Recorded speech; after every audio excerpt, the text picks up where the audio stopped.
Maryland State Senator Dahlia Attar has been indicted on federal extortion and conspiracy charges, along with her brother and Baltimore City police officer Calvin Finkelstein.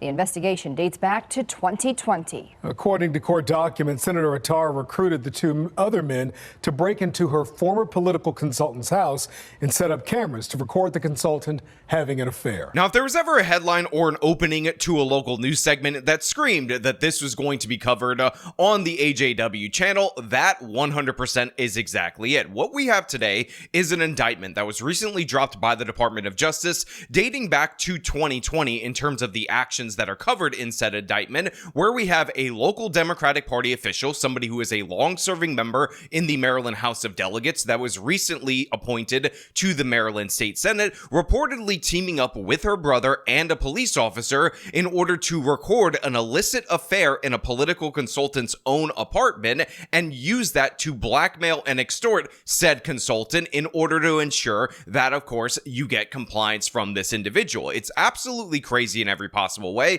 and this is what we're going to talk about today. But before we do, I want to thank everybody who doesn't secretly record me in the bedroom over at actualjusticewarrior.com/join. Give me the money. Give me the money, okay?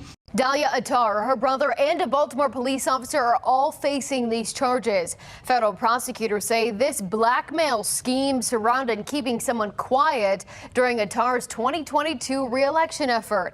Now her political future is in question. Shocking new details outlined in this newly unsealed federal indictment. Tracking devices on vehicles, recording someone in bed having an affair, all part of the alleged conspiracy and extortion scheme.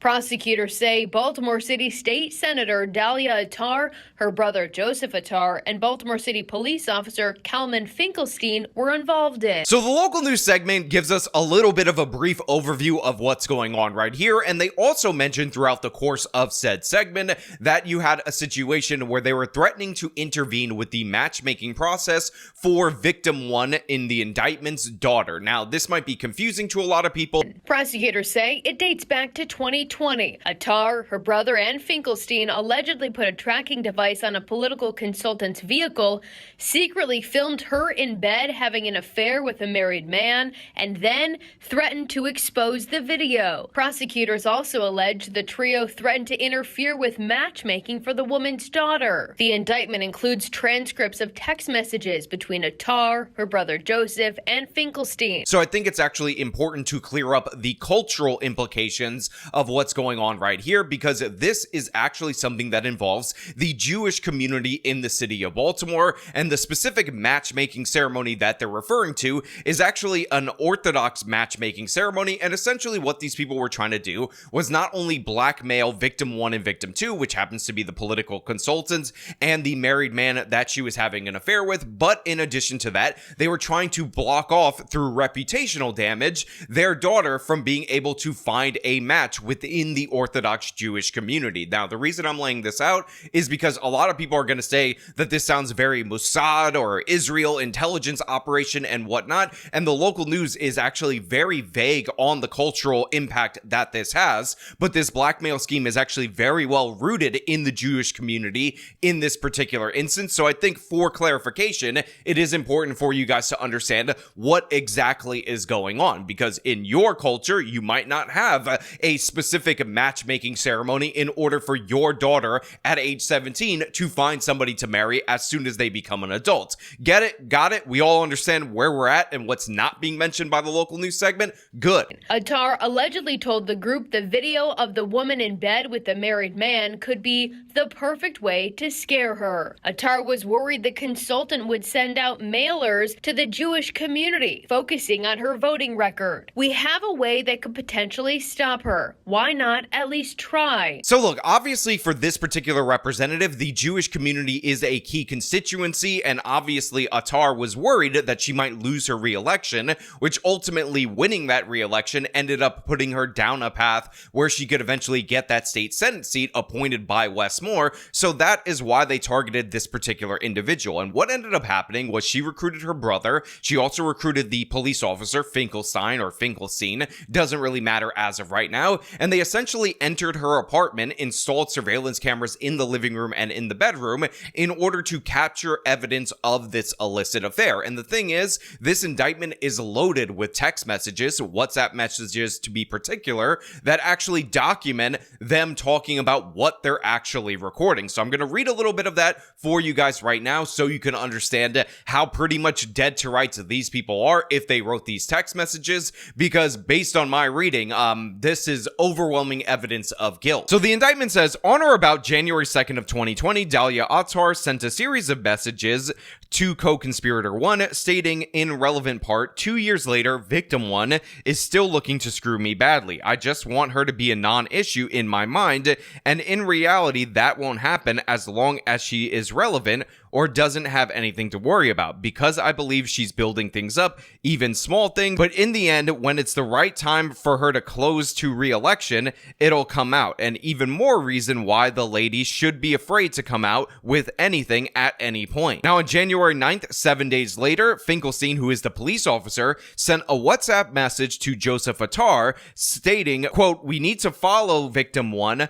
when she is here," to which Joseph Attar responded, quote, "couldn't be more thrilled." On January 13th, 2020, Joseph Attar sent a WhatsApp message to Finkelstein saying, quote, "Got the info?" Finkelstein responded 13th to 22nd, which is a reference to when victim 1 was traveling from Israel to Baltimore. Joseph Attar asked, what time does she get here and where will she be? Finkelstein responded, quote, "I'm working on that." While in Baltimore, victim 1 stayed in an apartment with a family member of Finkelstein. So look, I am not surprised by the Israel connection being right here. Now, I'm not exactly 100% sure which side of the issue victim 1 was on, but presumably somebody who's traveling back and forth to Israel likely would be on the more pro-Israel side. So even though traditionally we do hear a lot about the Mossad blackmailing people to support Israel, it appears that these flyers might have been to basically attack Attar for not being loyal to Israel enough or being too anti-Israel, which is something that we've seen very often in American politics, and honestly, way too often in American politics, and this is the reason why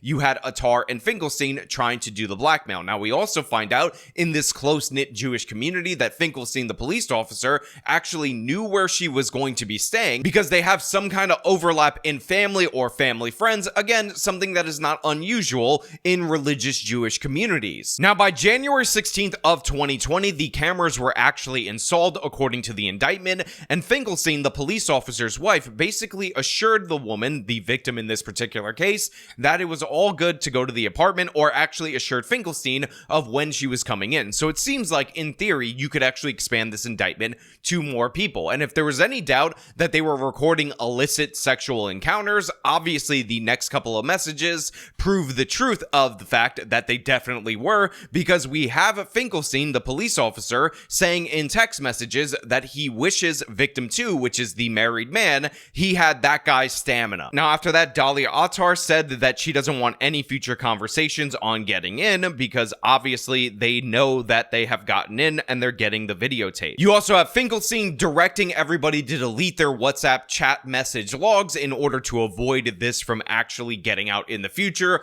Obviously, wonderful job that did in actually preventing this from coming out into the public, but eventually we end up getting into a situation where we fast forward to next year on March of 2021, where the actual extortion and blackmail come to fruition. On March 11, 2021, Dalia Attar sent a series of WhatsApp voice messages to co-conspirator 1 stating, quote, "Victim 1 needs to be warned before the mailers to the Jewish community start coming out about things I voted on in the last 3 years. We're nearing my election. We can't wait until she does it already. Things as simple as anti-police things. She wants her daughters to get married more than she wants to screw me. There's a perfect way to scare her regarding her daughter's shidduchim. That's like the Jewish word for the matchmaking ceremony. I pronounce it wonderfully, by the way. Each mailer can do a lot of damage. We have a way that can potentially stop her. Why not at least try?" Attar allegedly wrote, the indictment says in December 2021, Joseph Attar reached out to the man involved with a consultant and met up with him at the Green Spring Shopping Center in Pikesville. Attar's brother allegedly told the the man, "I have hours of you in bed," with the consultant telling him to "don't bring Attar up anymore to anyone. Stay out of this election." Prosecutors allege Attar's brother then threatened to share the video. According to Baltimore police, Finkelstein was actually suspended with pay back in 2022 pending the outcome of this investigation. We've worked with the authorities since 2022 with what they needed. Thursday afternoon, BPD says Finkelstein has now been suspended without pay. Now, eventually, what we ultimately ended up seeing, as you can hear by this local news segment, is that the threats were issued. And in fact, when this originally came out somewhat in the public in 2022, the police officer in question was suspended pending the outcome of an investigation based on the allegations that were already public. But you guys have already heard what I told you earlier on in this video, which is that Dahlia Attar was in fact appointed to a different position post this actually kind of getting out and about what was going on in that particular city, because again, Democratic Party corruption is basically par for the course. Who hasn't tried to blackmail a political opponent, a political consultant, in order to prevent them from releasing defund the police materials, which by the way, based on a further reading of the indictment, it appears that this is actually what it's based on.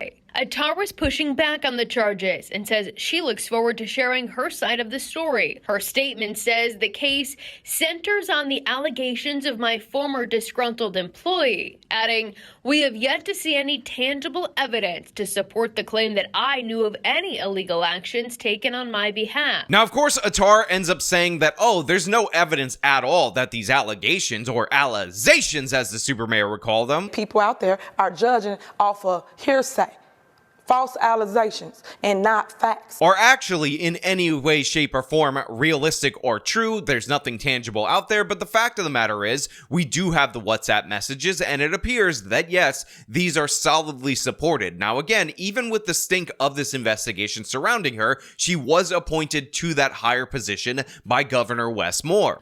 Attar was first elected to the Maryland House of Delegates in 2018. In 2025, Governor Wes Moore appointed Attar to the state Senate, filling a vacancy left by Jill Carter. Surprised it was this particular delegate, and the charges are absolutely awful in a lot of ways. Political analyst John Deedy says Attar's future is in limbo since she's already facing a primary challenge from current state delegate Malcolm Ruff. It's going to be a lot easier today to run for that Senate seat, no matter what happens with these charges. Attar beat out Ruff for the vacant Senate seat during the Democratic Central Committee nomination process before Governor Moore signed off. Now, of course, the attorney says blah, blah, blah, obviously innocent until proven guilty. The allegations are in fact frivolous, but in reality, we can see in the messages that we have the threats being issued not only to victim 1, but also victim 2, who again was the man who was engaged in the affair with this particular political consultant. Now, of course, I will leave the question up to you guys out there in the audience. What do you think about this absolute mess? Do you think the fact that this happens to be like an inter-Jewish conflict that has spilled out into the broader Baltimore politics is relevant, or it's something that the local news media should have focused on a bit more? Or do you think that this is just par for the course for Democratic Party politics, and regardless of that particular component of this issue, even though again, I do think the cultural implications, again, blocking this woman's daughter from being able to be matched and get married and whatnot, definitely played a role in whether or not this scheme would actually work, do in fact have an impact. But of course, I want to know all your thoughts down in the comments below. As per usual, if you like this video, show them by leaving a like, subscribe for more content, follow me on my social media, support me via support links in the description of this video. This has been me talking about Democrats blackmailing in order to gain more and more power. Till next time.